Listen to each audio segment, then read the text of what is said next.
feels really good. I grew up on a conventional tillage, so there's always that point where you drive by a nicely clean black field that, oh, that looks kind of picturesque, but on my own fields, I don't like to see black soil. I do what I can. I can't control what happens after I'm not farming anymore. And hopefully that will educate the landlords.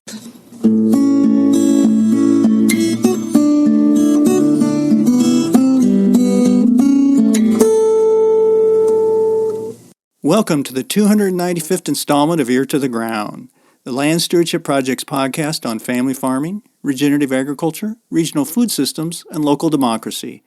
I'm Brian DeVore, editor of the Land Stewardship Letter. Dick Gulbranson is proud of the steps he's taken to steward the landscape on his little slice of paradise in west central Minnesota. When his family bought 65 acres on the shores of Big Chippewa Lake in 1984, they built their house well away from the water to reduce the impacts of possible runoff and erosion.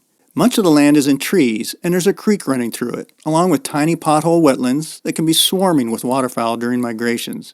The retired 83-year-old school administrator and banker loves seeing the wildlife and knowing that he's doing his part to keep the Big Chippewa clean. After all, the lake is at the head of a watershed that feeds into the Chippewa River, which in turn is the biggest waterway flowing into the Minnesota River. There are some slopes here, but there's nothing being washed into the lake, he told me on a recent summer day when I visited his place. He added, "I can say I don't think there's any erosion. We just trust John. He does a good job." The John he's referring to is John Letterman, a neighboring farmer who rents some of Dick's land, along with a patchwork quilt of other parcels in the neighborhood. John shares the stewardship ethic of the retiree and his other 7 landlords, and reflects that ethic in the way he raises crops on their properties, taking extra care to utilize soil-healthy practices like minimum tillage, cover cropping, and diverse rotations. While these parcels make up a small part of his overall operation, John feels it's extra important to implement conservation practices on them.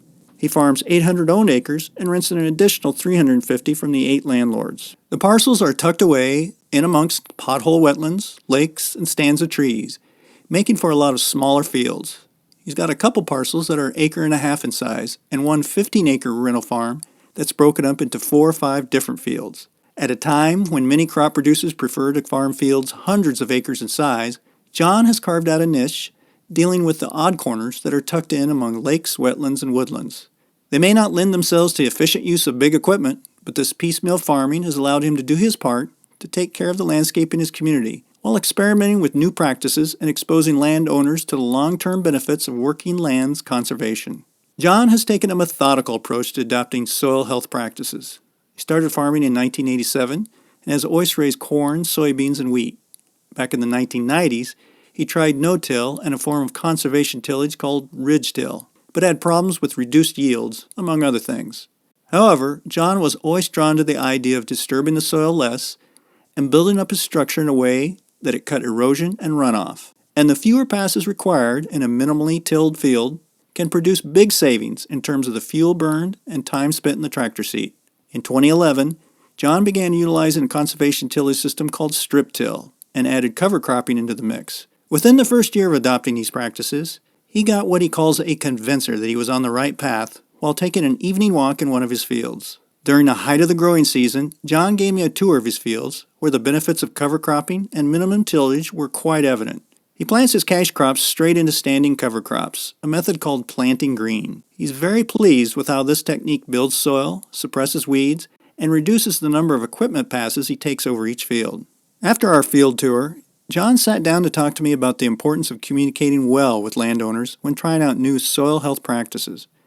He started our conversation by describing what he saw that one faithful evening several years ago and why it convinced him that he was on the right track. So John, we were talking a little bit about, you have a pretty good history of experimenting with certain soil health practices, including no-till, cover crops. You kind of gave no-till a second try after dropping it in the early years. But one of the things that you were talking about was when you started using cover crops the past few years, you had an experience where you realized, oh, maybe it was like, sometimes people are always looking for indicators of, is this really the right direction? I'm taking some chances. It's an extra hassle. It's extra work. But you were really struck at, this was like, oh, okay, it really was a clear indicator that this is maybe the right system to put in this particular practice. Can you just describe a little bit the history of that field and what you observed there? Yes, it was one of the first or second year I had tried strip till.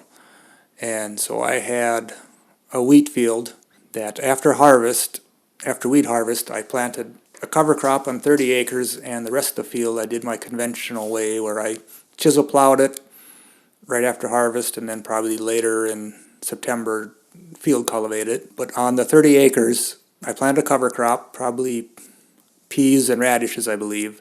But it was a really dry fall, so there was some cover crop growth. It wasn't a lot, a few inches tall maybe. And then come probably in October, I strip tilled that portion of the cover crop.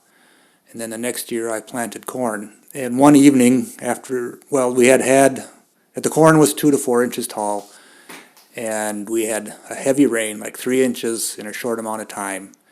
And the next day or two I went out and walked that field at dusk. And I was walking along in the field on the strip till cover crop portion of it. I could see little flicking motions or some kind of motion down there. And I wasn't sure, I got bifocals sometimes when you go through the range and the bifocals, things look off. But I started looking closer, and here it was the earthworms had been coming out of their burrows. As I walked along, they were flicking back into their burrow, and you can't believe how fast they can move, but they can. But I was walking along, and see, on the strip till cover crop, there was no erosion from that heavy rain. But as I walked across the border to where I had done my conventional program, conventional tillage, all of a sudden there was no earthworms visible, and there was quite a bit of erosion on that field. And this would have been the first time on that field that it had been in that kind of system. So, we were literally talking only 6 months since it had been cover cropped, or even less, when you figure growing time, that it was just amazing to me that there could be that much difference in that short a time. So that's what kind of convinced me I was on the right track.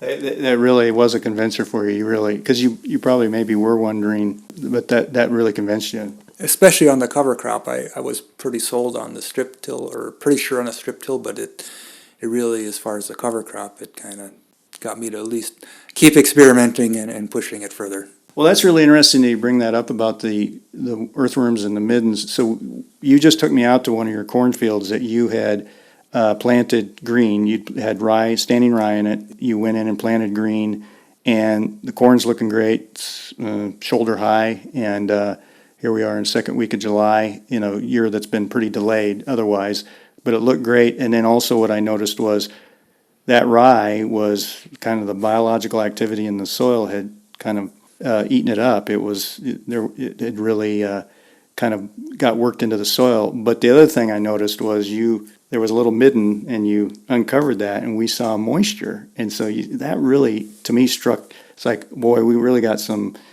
especially when we've had some moisture issues, too little moisture or too much moisture. But that's really helping that cornfield there with having that, both that cover, but also that biological activity and that activity of those worms. Correct. It was actually mid-May when it was planted. It was the tallest seal rye and the greenest, the thickest I've ever planted corn into, so I was a little nervous, but I was surprised at how fast that residue disappeared and how strong the corn came on. You've experimented a lot, and I know one thing, you rent from 8 different landowners, and some of those fields are as small as an acre and a half. You said in some ways that can be hard to go in, but with doing the no-till, since you're only doing one pass, that's really has helped you because you're not spending as much time going back and forth to the fields, doing all these different passes.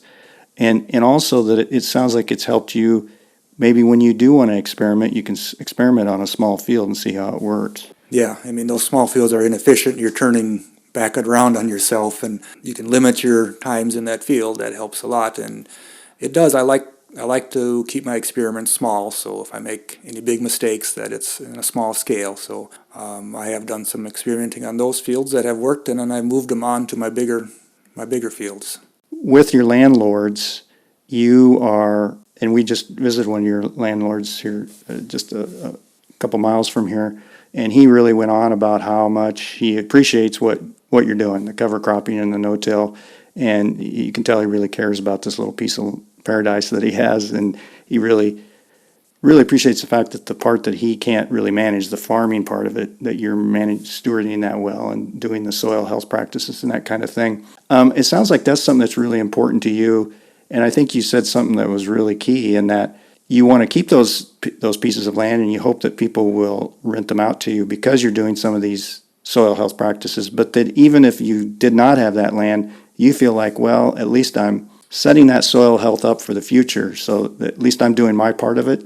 I do what I can. I can't control what happens after I'm not farming anymore. So, and hopefully that will educate the landlords. And I usually get more questions from people that live in town or non-farming neighbors about my practices than I do farmers a lot of times. So hopefully I'm just educating other people about these practices.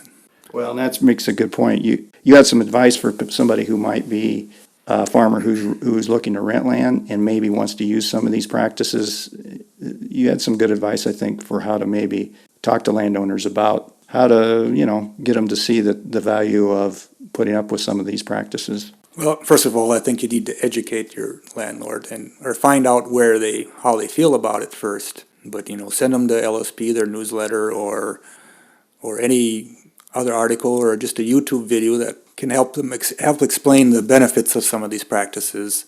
And then once you find out what they're willing to do, you can try just practice on their small piece. Or if the landlord is a little hesitant, don't experiment on their ground. Find someplace else to do it until you're more comfortable. And then at that point, if it works out, you can maybe take them to visit some of your experiments that are working and say, I'd like to try this on your land. Don't push it on them.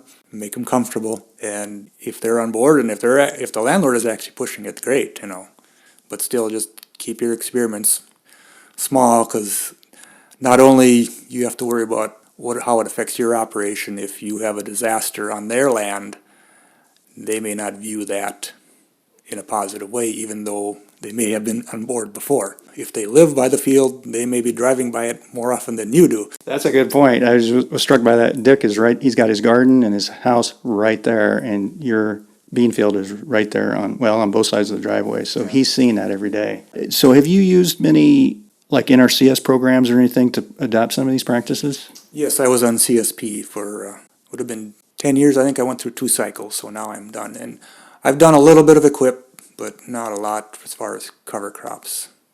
But mostly CSP has been my main.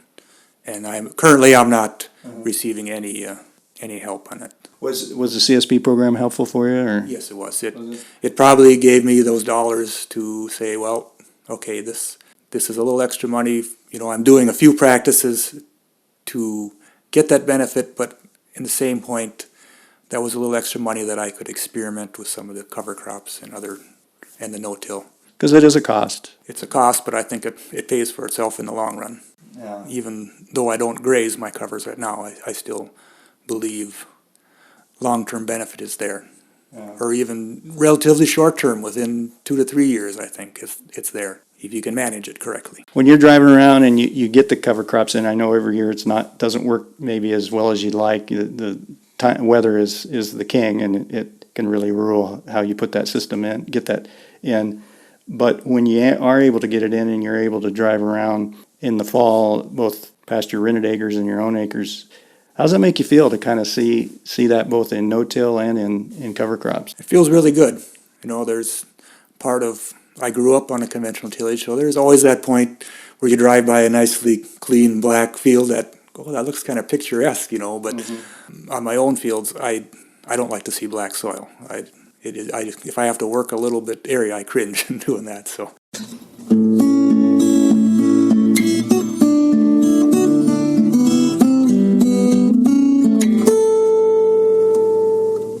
For more on ways to create lease agreements that support good land stewardship, see the link to LSP's Conservation Leases Toolkit on the podcast page for Ear to the Ground episode number 295 at landstewardshipproject.org. There, you'll also find a link to a Land Stewardship Letter article on how John Letterman is basing his rental agreements on conservation and healthy soil. If you have comments or suggestions about this podcast, contact Brian DeVore at bdevore@landstewardshipproject.org, or you can call 612-816-9342. By the way, it helps us greatly if you can give Ear to the Ground a rating on iTunes, Stitcher, Spotify, or whatever podcast platform you utilize.